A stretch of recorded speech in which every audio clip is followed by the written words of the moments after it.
Muy buenos días, querido público televidente. Sean bienvenidos a su segmento Salud por Dos. Hoy una entrega muy especial a nivel cardiológico con nuestro hermano y compañero de este ministerio televisivo, el doctor Josué Pichardo, la doctora Ibe Gómez, una servidora quien les habla. Hoy, Pichardo, vamos a hablar de enfermedades valvulares. Vamos a ver qué son las válvulas del corazón. Buenos días para todos ustedes. La verdad que un gusto nueva vez estar aquí este jueves compartiendo con la doctora Ibe. Y tema interesante porque muchísimas personas van con preocupación al consultorio de los cardiólogos porque le han hablado de que tiene algo en una válvula del corazón, o un hijo, un amigo, o le han hablado en algún momento de que le operaron un familiar porque tenía un problema valvular. Así que vamos a conocer cómo funcionan, cómo son las estructuras de las válvulas del corazón y ver qué pasa cuando se enferman. Así mismo. ¿Por qué se enferman? Señores, ustedes saben que yo estoy nutriéndome aquí con Pichardo. La semana pasada me dijo, oye, pero habla como cardióloga la muchacha ya casi. Lenguaje medio cardiológico ahí. ¿Cómo es esto, Ibe? Señores, quiero regalarle un versículo bíblico que se encuentra en Mateo, el capítulo 5, específicamente el verso 41. Oye, ¿cómo dice Pichardo? Y si cualquiera te obliga a llevar su carga 1 milla, llévasela 2. Si alguien te obliga a llevar su carga 1 milla, llévasela 2. Esto es como igual que el verso que habla de que si alguien te hiere una mejilla, una no, específicamente en Mateo dice la mejilla derecha, que le ponga la otra. Pero oye, ¿qué es lo que pasa, Pichardo? Ahí hay un tema. La gente cree que esto es un tema de agresión, como de de no, golpe. o de ser tontos. Pero es como éticamente es un insulto, Pichardo, porque en la antigüedad cuando te daban una bofetada, las bofetadas se dan no con la palma, se da con esta parte de aquí. Al revés. Es un al revés y es ofensivo, se le daba a los esclavos y a los siervos que no hacían bien cualquier cosa.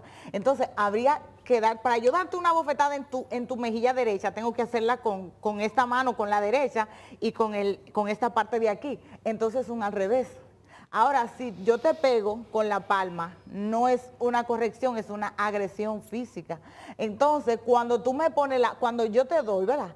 Y tú me dices, ahora dame del otro lado. No puedo darte del otro lado un al revés, porque es con la mano derecha que tengo que darte. Entonces, eso es lo que hace que te pone como, te obliga a verte en la posición del otro y a decirte como, ¿tú quieres que yo te ayude? No, si tú quieres, por ejemplo, si te pido tu vehículo prestado, Pichardo, préstame la finca para yo es un cumpleaños, la finca tuya. Bueno, digo, pues está bien, y te pido el vehículo. Y tú me dices, cuidado si tú quieres la gasolina también.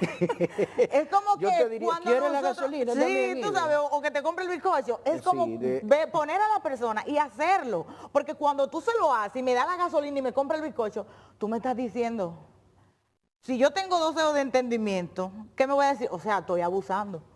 Entonces, es un es exceso. un exceso, es una forma de nosotros educarnos para no caer en los excesos o abusos con otras personas. Eso es palabra de Dios sabia. Amén, amén. Hay que interpretar eso y Sí, realmente había personas que no lo hay que entendían, entenderlo. sí, Hay que entendían entenderlo, otra hay que cosa. entenderlo, hay que No, entenderlo. dije, no, ponle la otra, si te dan un golpe, ponle la otra. Realmente es una defensa. Lo que pasa es que es más ética, es más lo Hay que que Dios entender el manda, proceso. no a pelear. Bueno, después de esa palabra tuya así hermosa, con esa explicación, ¿verdad? Con esa Sí. explicación que muchas personas no lo entendemos, pero que con las explicaciones así, pues no hay duda de que quedamos relativamente claros. Vamos a ver qué es lo que pasa con nuestro corazón. O sea, nuestro corazón es un órgano, es una máquina. El corazón es una máquina que lo que hace es bombear la sangre por todo el organismo. Nosotros Así es. estamos aquí para que ustedes realmente entiendan ese proceso y cómo funcionan las válvulas de nuestro corazón. ¿Qué pasa? Que en la válvula de nuestro corazón, y como su nombre lo indica, válvula significa que unas puertas, No, yo te iba a decir, Pichardo, que una válvula es como un control un de un control, líquido, de gas, un regulador. es un regulador, es un Para que la gente regulador y en entienda. nuestro corazón tenemos 4 puertecitas, 4 reguladores que permiten la salida y la entrada de sangre a nuestro corazón. Bien, eso es de manera funcional, normal, tenemos 4 válvulas que están justamente separando las cavidades del corazón. El corazón tiene 4 cavidades, 2 ventrículos abajo y 2 aurículas en la parte más atrás o más arriba. Esas válvulas entonces dividen los ventrículos de las aurículas. Bien, ¿y qué es lo que justamente hacen? Permitir que cuando la sangre entra al corazón y sale, no se devuelva. Y la otra permite que la sangre salga del corazón y cuando sale por la aorta y la pulmonar, no se devuelva. Perfecto. Ahí está entonces la situación clara establecida. Si yo tengo esas válvulas que son funcionales y tienen un aparato valvular, eso significa que tienen como estructura, que son las que la agarran en diferentes posiciones para que esas valvulitas se mantengan justamente en esa posición de cierre y apertura. Si alguna de esas estructuras falla por alguna razón, pues la válvula comienza a fallar y en algunos momentos esa valvulita se pone insuficiente. Insuficiente es que en vez de cerrar totalmente, se queda un poco hacia atrás una de sus valvas y eso permite entonces que la sangre que debe irse toda hacia adelante se devuelva parte. Ahí hay un tema. Ahí hay un tema. Porque nosotros nacemos con todas las válvulas buenas, Pichardo, normalmente. O aunque existe algunos alguna... podemos nacer con algunos problemas que podemos nacer con ellos, Okay. o sea, que pueden ser hereditarios, por ejemplo. La válvula aórtica tiene 3 valvas, que son como 3 partecitas que se unen para que la válvula pueda abrirse y cerrar. Abre como una sombrillita hacia adelante y cuando baja, cierra de golpe. ¿Qué es lo que pasa? Es que algunas personas, en vez de esas 3 valvitas, nacen con 2. Y entonces esa válvula se llama, en vez de ser una válvula con 3 cúspides, nada más tiene 2 y se llama válvula entonces bicúspide porque nada más tiene 2. Entonces su capacidad de cierre es menor. Va a ser menor y a veces de apertura. También. Perfecto. Entonces eso con el tiempo, inicialmente probablemente no dé ningún problema, inicialmente, pero con el tiempo, a medida que la persona crece, que va necesitando tener un flujo mayor de sangre a través de esa válvula, que debió tener esas 3 partes y ahora nada más tiene 2, entonces esa válvula puede resultar después estrecha y eso se llama entonces estenosis. Si no cierra bien se llama insuficiencia porque no cierra, o sea, deja que la sangre se devuelva, y si se pone estrecha, entonces se llama estenosis. Pero esa no es la única razón de estenosis, esa es una razón hereditaria, pero la mayoría de los problemas valvulares son adquiridos. O sea, no nacemos con ellos. Mira, Pichardo, no me hable de la sal, por favor, es verdad. Que ahora tú vas a decir que la sal. No, mira. ¿Qué cosas pueden causar un problema valvular? Mira, en nuestros países que están en desarrollo hay una situación todavía delicada con lo que se llama fiebre reumática. Fiebre reumática es que hay personas que hacen enfermedades de la garganta con mucha frecuencia, hacen amigdalitis a repetición y esas amigdalitis pueden entonces, la bacteria que daña o que se aloja a nivel de las amígdalas, que es un estreptococo betemolítico del grupo A, que tú conoces bien, esa cavidad oral, esas bacterias pueden penetrar y alojarse en las válvulas y producir fiebre reumática. Es una de las razones en los países todavía en vía de desarrollo muy frecuente que se produzca fiebre reumática y que con el tiempo eso afecte las válvulas, porque las válvulas tienen cierta predisposición a que se asienten bacterias sobre ellas y por el roce continuo de la sangre sobre esa válvula, ese fenómeno de cizallamiento y de roce puede entonces abrasionar la válvula y haber entonces asiento de las bacterias sobre esa válvula. Y todavía en nuestro país tenemos casos de... Sí, claro que sí. O sea, lamentablemente en nuestro país tenemos muchísimos casos de fiebre reumática. No son tantos como antes, pero la verdad es que todavía muchísimos pacientes vemos que hay que operarlo por una estenosis importante de la válvula mitral, que es la que más se afecta en este caso, que es donde se asienta con más facilidad la enfermedad reumática, y claro que sí que todavía hay muchísimos casos. Ahora, otra condición es que las válvulas, a medida que nos envejecemos, igualmente las válvulas se van cargando un poco de calcio, o sea, el calcio se va depositando sobre nuestras válvulas. Igualmente por el roce comienzan a haber depósitos de calcio sobre nuestras válvulas, principalmente sobre la aórtica, sobre la válvula aórtica y la válvula mitral. Como yo te decía al principio, hay 4 válvulas que son normales y naturales que están ahí. O sea, la válvula mitral y tricuspidia que dividen los ventrículos y la aórtica y la pulmonar que están más arriba, que son las que dividen entonces o que permiten el paso de la sangre de la salida hacia la economía, o sea, todo el sistema. Esas válvulas cualquiera puede enfermarse. Bien. Cualquiera de ellas puede enfermarse, pero la que más se deposita calcio es la aórtica y la mitral, porque ahí donde la sangre sale del corazón, hace mucha fuerza y alguna turbulencia y ese roce constante del calcio que está en nuestra sangre, porque ese calcio está ahí. Ese calcio está dentro de nuestra circulación y nuestra sangre y ese calcio comienza a depositarse. Claro está, eso no es que todo el mundo automáticamente se deposite un chin de calcio, va a tener una enfermedad valvular que haya que operarlo y demás.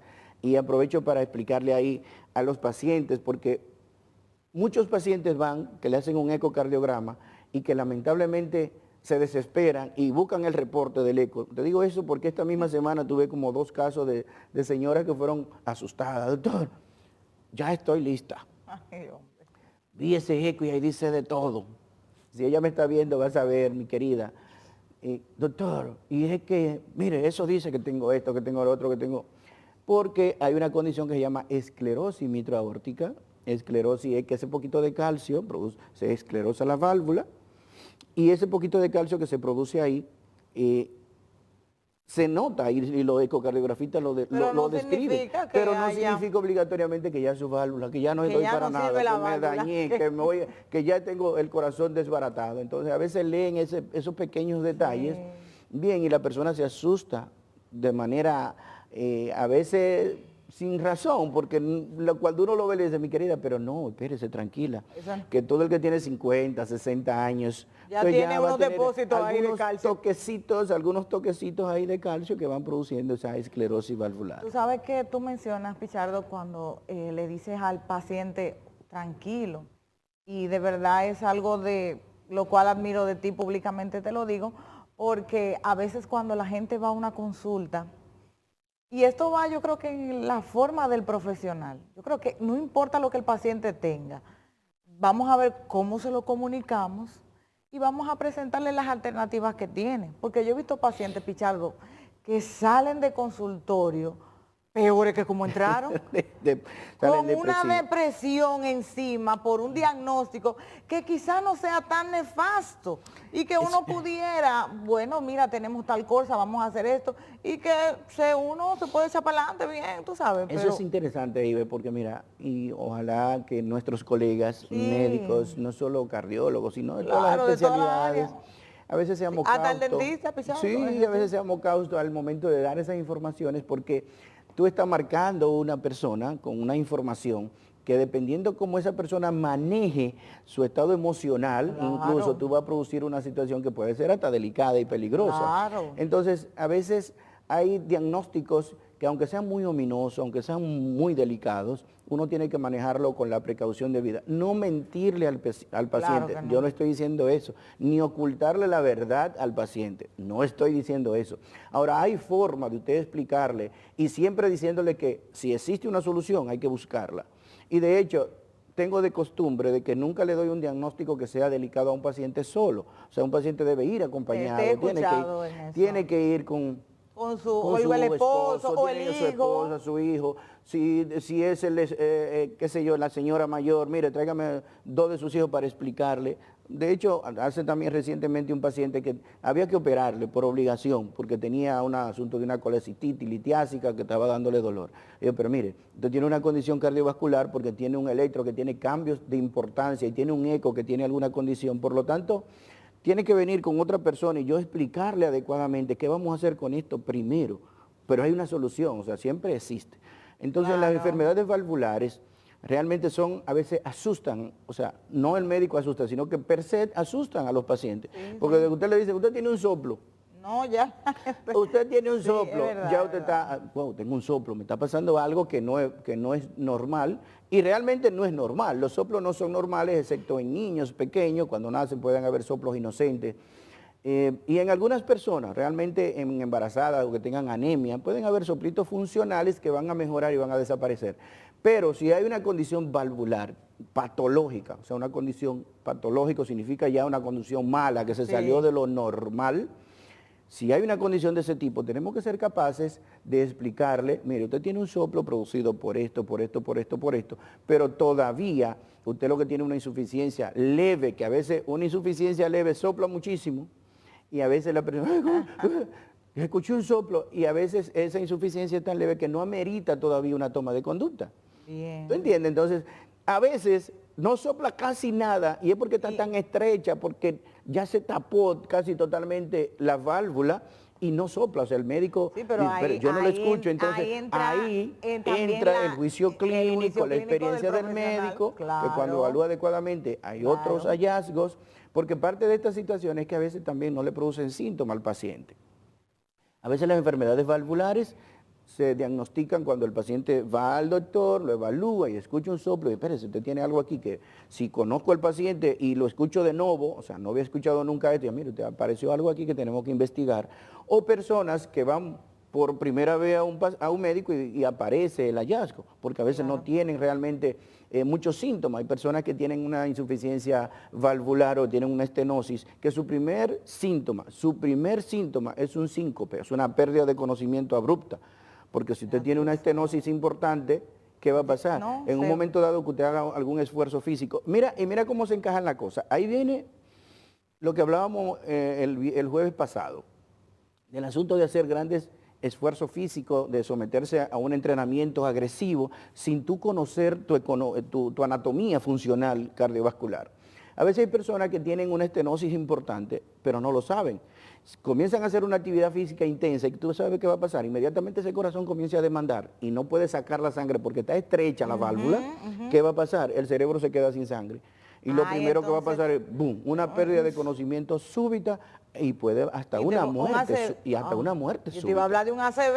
Puede ocurrir un evento cerebrovascular, un ACV, pero lo que puede ocurrir es una muerte súbita. Entonces, es cosa de importancia de que, como se encajan, como te digo, las situaciones, que si usted va a someterse a a un ejercicio de gran intensidad, que tiene mucha demanda energética de su corazón, debe evaluarse por un médico al que usted confíe. No tiene que ir obligatoriamente donde Josué Pichardo. No, claro. Al médico que usted confíe, al médico que lo evalúe adecuadamente, al cardiólogo que usted tenga de cabecera, al internista que usted tenga, pero que lo evalúe. Porque si realmente existe una condición de este tipo, que no se diagnostica a tiempo, puede entonces ser malo. Bien, y que no se busquen los correctivos del lugar. ¿Y cuál es, Pichardo? Ya, tú sabes, tenemos los sargentos por ahí atrás. Ya no están haciendo señas. Oye, Pichardo, ¿cómo se va a manifestar clínicamente? Vamos a las manifestaciones. ¿Qué puede ver un paciente en su organismo, en su pierna, no sé? ¿Cuáles son esas manifestaciones clínicas que pueden alarmarnos a nosotros? Primeramente, o sea, la historia, o sea, si una madre sabe que su hijo ha hecho muchas amigdalitis a repetición, enfermedades de la garganta frecuentes, hay que llevar a ese niño para que su médico, pediatra, y si ya es una persona de más de 16 años, pues lo evalúen, le hagan un ecocardiograma, ausculten su corazón, bien, buscando que no haya ninguna señal, porque a veces, como te decía, son asintomáticos estos casos. Pero cuando ya hay alguna alteración en la funcionabilidad del corazón, que es lo que uno tiene que tratar de evitar, o sea, no descubrir el proceso cuando ya haya una alteración funcional. ¿Por qué? Porque cuando hay una alteración ya funcional de la estructura del corazón, el paciente va a comenzar a tener síntomas de falla cardíaca, o sea, va a comenzar a tener falta de aire, se cansa con facilidad. Perfecto. Se le pueden edematizar las piernas, siente palpitaciones frecuentes, se hinchan. Sí, escúchame, se edematiza, se hinchan las piernas, principalmente comenzando por los tobillos, en la parte más baja. La persona comienza a tener dificultad cuando se acuesta plano, tiene que acostarse a veces con 2 y 3 almohadas, pero ya, como te digo, son manifestaciones de que hay un daño estructural en el corazón. Entonces, lo que tenemos que tratar de evitar esa situación, hacer chequeos preventivos. La medicina preventiva es lo ideal en todas partes del mundo, o sea, que usted tenga la conciencia de que si hay una situación, usted se deje evaluar adecuadamente, si hay una historia familiar, porque no es solo, por ejemplo, enfermedad reumática, como te digo, pueden haber también lesiones valvulares que vienen desde que usted nació. ¿No comprende? Y no se pudieron diagnosticar a tiempo. Pero puede haber igualmente otras lesiones valvulares porque esa válvula suya por alguna razón se le rompió uno de las cuerditas que la agarran, que la sostienen de un lado. Se llama una rotura de una cuerda tendinosa o de un músculo papilar. Personas que han hecho un infarto grande pueden romper un músculo papilar. O sea, los músculos papilares son estructuras del corazón que agarran esas valvitas que mencionamos de las válvulas, que son como las sombrillitas de tres partes. Si se rompe una de esas, entonces lamentablemente puede haber una situación valvular y el paciente tener una condición que puede darle al traste hasta la vida. Yo sé que no están haciendo señas, pero la solución siempre está, siempre existe solución. O sea, existen reparaciones de las válvulas, o sea, que incluso a veces no hay que quitarla, simplemente se hace una plastía de la válvula. Bien. Y en ocasiones hay que cambiarla, se hace un reemplazo valvular que pudiera ser tanto una válvula biológica como una válvula mecánica. En el país se hacen, en el Instituto de Cardiología, donde todos saben que trabajo, se hacen 2, 4, 6 cirugías semanalmente donde se hacen este tipo de procedimientos. Señores, gracias. Esperamos que sean de provecho a ir a su médico. Recuerden que este segmento ustedes lo pueden encontrar a través de nuestro canal de YouTube Glucodón. Empiecen a seguirnos. Nos pueden encontrar también en redes sociales como Ibe Gómez y también Glucodón. Señores, muchísimas gracias. Y el doctor Josué Pichardo y el también doctor tiene su Pichardo canal. tiene su canal de YouTube. Siempre lo mencionamos, Pichardo. Señores, muchísimas gracias. Suscríbanse a nuestros canales de YouTube. Muy buenos días. Bye.